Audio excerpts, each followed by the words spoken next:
Assalamualaikum warahmatullahi wabarakatuh. Saya Dinda, 03 SMJ akan mempresentasikan tentang neraca pembayaran dan kegiatan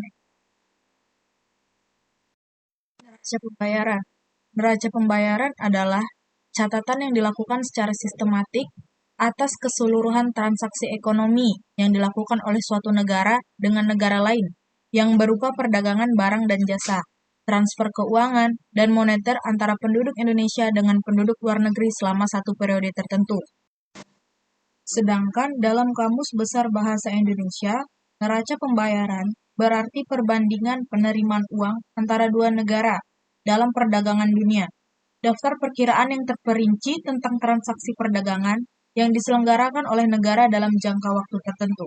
Secara sederhana, neraca pembayaran merupakan suatu catatan sistematis dalam transaksi ekonomi, perdagangan nasional yang dilakukan dalam jangka waktu satu periode.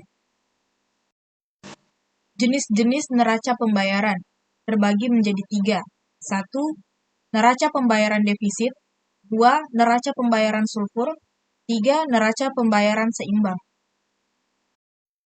1. Neraca pembayaran defisit. Neraca pembayaran defisit adalah neraca yang menandakan bahwa nilai impor lebih besar daripada nilai ekspor. Jika suatu negara terus-menerus mengalami defisit, maka sektor keuangan berjalan lambat, sehingga pertumbuhan ekonomi sulit untuk berkembang. 2. Neraca pembayaran sulfur. Neraca pembayaran sulfur adalah neraca yang menandakan bahwa transaksi debit atau jumlah yang harus dibayarkan ke luar negeri lebih kecil daripada penerimaan dari luar negeri atau transaksi kredit. Secara sederhana, neraca pembayaran sulfur dapat diartikan seperti jumlah pemasukan lebih besar daripada jumlah pengeluaran yang dilakukan oleh suatu negara. 3. Neraca pembayaran seimbang. Neraca pembayaran seimbang adalah neraca yang menunjukkan bahwa transaksi pembayaran ke luar negeri atau transaksi debit jumlahnya sama dengan penerimaan dari luar negeri atau transaksi kredit. Jika suatu negara ingin meningkatkan pendapatan atau surplus, maka perlu menurunkan nilai impor sekaligus menaikkan atau menambahkan nilai ekspor. Selanjutnya adalah komponen neraca pembayaran. Komponen neraca pembayaran terbagi menjadi 5. 1. Neraca perdagangan. 2. Neraca lalu lintas modal.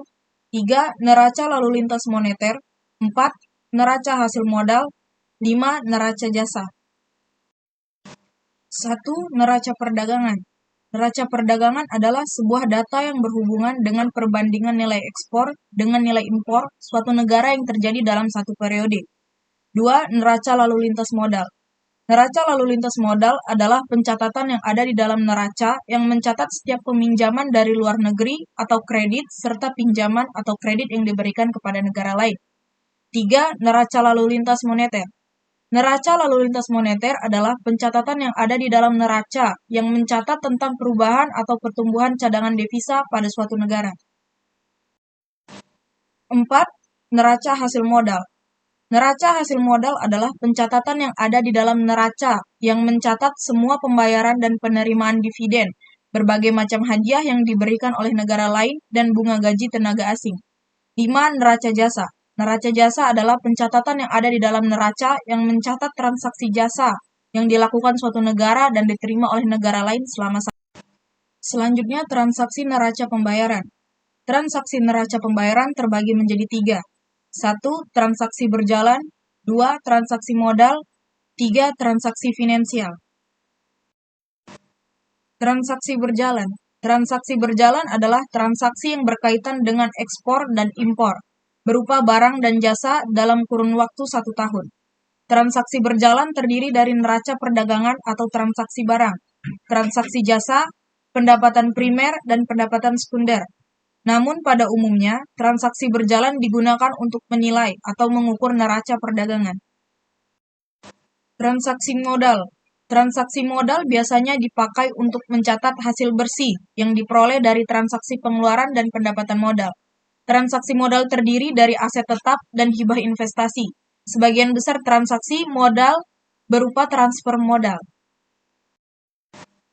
Transaksi finansial. Transaksi finansial adalah transaksi yang memberitahukan perubahan kepemilikan aset dan kewajiban finansial ke luar negeri dalam waktu satu periode. Adapun kategori-kategori yang ada di transaksi finansial yaitu investasi langsung, investasi portofolio, derivatif finansial, dan investasi lainnya. Materi selanjutnya kita akan membahas tentang kegiatan ekonomi terbuka. Definisi dari perekonomian terbuka adalah perekonomian yang melibatkan diri dalam perdagangan internasional, ekspor dan impor, barang dan jasa, serta modal dengan negara-negara lain. Pada sistem ekonomi yang terbuka, terdapat kemungkinan dari produsen untuk melakukan kegiatan ekspor barang dan produk perdagangan dengan tujuan pasar-pasar di negara lain atau sebaliknya melakukan kegiatan impor atas bahan mentah dan bahan penolong serta mesin atau barang jadi dari luar negara. Selanjutnya adalah mekanisme ekonomi terbuka. Mekanisme ekonomi terbuka terbagi menjadi 4. Yang pertama, rumah tangga, kedua, perusahaan, ketiga, pemerintah, dan terakhir, negara-negara lain. Selanjutnya adalah sirkulasi aliran pendapatan. Dalam ekonomi yang melakukan perdagangan luar negeri, aliran pendapatan dan pengeluaran dapat dijelaskan sebagai berikut.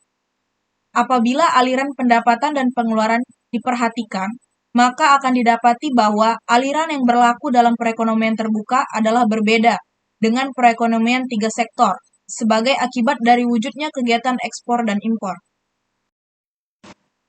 Perekonomian terbuka terbagi menjadi 2. 1. Ekspor. 2. Impor. Ekspor. Jika suatu negara melakukan ekspor barang dan jasa ke negara lain, maka ia harus memproduksi barang dan jasa melebihi jumlah produksi yang diperlukan di dalam negeri. Dengan meningkatnya jumlah produk yang dihasilkan oleh suatu negara, maka hal ini juga meningkatkan pendapatan nasional negara tersebut. Karena ekspor merupakan salah satu jenis pengeluaran agregat, sehingga dapat mempengaruhi tingkat pendapatan nasional yang akan dicapai oleh suatu negara. Apabila ekspor meningkat, maka pengeluaran agregat akan meningkat pula, dan keadaan ini selanjutnya akan menaikkan pendapatan nasional. Namun sebaliknya, pendapatan nasional tidak dapat mempengaruhi besar kecilnya ekspor. Apabila pendapatan nasional bertambah, ekspor belum tentu meningkat, atau besarnya ekspor dapat meningkat atau mengalami perubahan, meskipun pendapatan nasional tetap besarnya. Besar kecilnya ekspor tidak dipengaruhi oleh tingkat pendapatan nasional yang terjadi dalam perekonomian, sehingga fungsi ekspor mempunyai bentuk yang sama dengan fungsi investasi dan pengeluaran pemerintahan yang sama. Dalam analisis makroekonomi, diasumsikan bahwa faktor yang mempengaruhi besar kecilnya pembelian barang dari luar negeri suatu negara adalah kemampuan membayar negara tersebut terhadap barang impor. Makin tinggi kemampuan membayar, maka makin tinggi pula impor yang dapat dilakukannya. Karena tinggi rendahnya daya beli suatu negara dipengaruhi oleh tingkat pendapatan nasionalnya. Maka tinggi rendahnya impor negara tersebut juga ditentukan oleh besar kecilnya pendapatan nasionalnya. Makin tinggi pendapatan nasional, makin besar pula impor yang dapat dilakukan oleh negara tersebut.